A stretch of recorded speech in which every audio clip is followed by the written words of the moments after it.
Bom, eu fui um dos maiores ateus que já pisou nessa terra. Creio que fui mais ateu do que Nietzsche, que escreveu sobre a morte de Deus, e inclusive Marx, que abordou que Deus, a busca por Deus, é o ópio que entorpece a mente humana. É provável que fui mais ateu do que Freud, do que Jean-Paul Sartre e Diderot. Como eu pesquiso uma das áreas que é considerada a última fronteira da ciência, o mundo onde nascem os pensamentos, para mim Deus era fruto do espetáculo das ideias, de um cérebro que não aceitava o seu fim, o seu caos, na solidão de um túmulo. E a teoria que eu desenvolvi como psiquiatra e pesquisador da psicologia, ela estuda o processo de construção de pensamentos e de formação de pensadores. Eu usei essa teoria para analisar como mentes brilhantes romperam o cárcere da inteligência e produziram novas ideias, como Freud, Einstein, Hegel, Kant, Agostinho e assim por diante. E fui até esse homem mais famoso da história, chamado Jesus Cristo.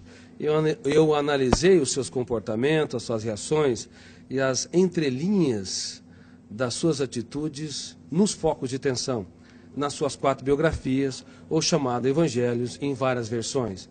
Eu esperava encontrar uma pessoa construída por um grupo de galileus que queriam produzir um herói para romper o jugo de Tibério César, que era o imperador romano. Mas fiquei perplexo, porque percebi que a sua personalidade é tão complexa e tão fascinante que não cabe no imaginário humano.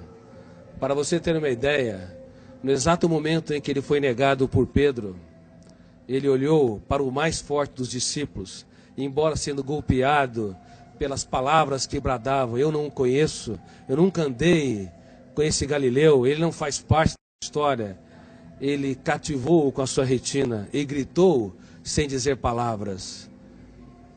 Na Fortaleza Antônia, ele quis dizer: eu te compreendo, eu te compreendo.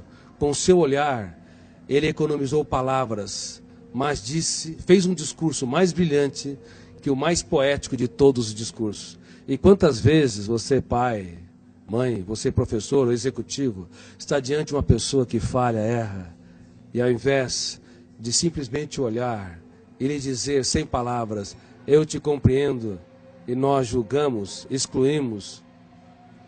Através de analisar o comportamento de Cristo nesse sentido, eu percebi que a sua inteligência, sua capacidade criativa, a capacidade de ser gestor da sua mente e protetor da sua emoção não tem precedente histórico. Assim, eu deixei de ser um ateu, um dos grandes ateus da história, e percebi que a procura por Deus não é um ato de pequenez intelectual, mas um ato inteligentíssimo. O senhor pesquisou sobre Jesus Cristo, homem. O que o senhor esperava encontrar?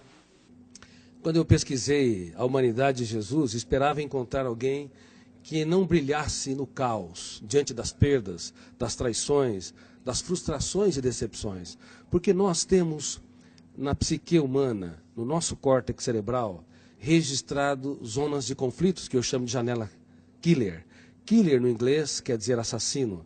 Quando nós entramos numa janela killer, o volume de ansiedade é tão grande que bloqueia milhares de outras janelas e o eu não consegue encontrar informações para dar respostas inteligentes em situações estressantes. É por isso que nos primeiros 30 segundos de tensão, de ansiedade, os pais cometem os maiores erros na relação com os filhos, bem como os professores, os amigos e as pessoas que se amam, marido e esposa. Eu esperava encontrar alguém que não brilhasse no drama, no deserto, nas tempestades. Mas é impressionante, quando o mundo desabava sobre o homem Jesus, ele, ao invés de ser preso pelas janelas killers, ele abria as janelas da sua mente, olhava para a tempestade e via nela a chuva, uma oportunidade solene para cultivar.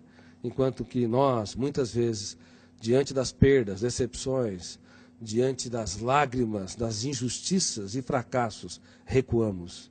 Ele não. Ele cultivava as flores e usava suas mãos nesse processo. Muitos querem a beleza das flores, mas não têm coragem de sujar as suas mãos para cultivá-la e irrigá-la. Exatamente. Ao analisar o comportamento de Jesus nas mais diversas situações que ele se encontrou, eu fiquei cônscio que esse homem não cabe no imaginário humano.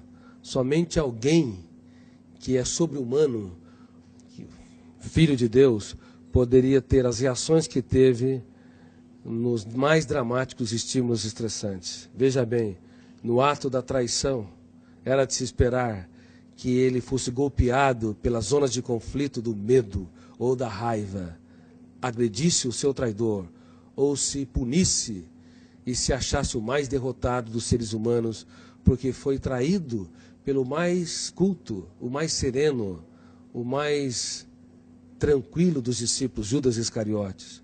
Mas, ao invés de se punir ou punir o outro, ele olhou para o seu traidor e teve a coragem de dizer: amigo, para que vieste? Nunca na história um traidor tratou com tanta... Na história, um traidor foi tratado com tanta dignidade pela pessoa traída, indicando que Jesus não tinha medo, na verdade, de ser frustrado ou decepcionado. Ele tinha medo de perder um amigo. O que nos leva a compreender, do ponto de vista psiquiátrico, psicológico e sociológico, que um grande educador é aquele que aposta tudo que tem naqueles que pouco têm. É aqueles que têm coragem para se fazer pequeno, para tornar os pequenos grandes.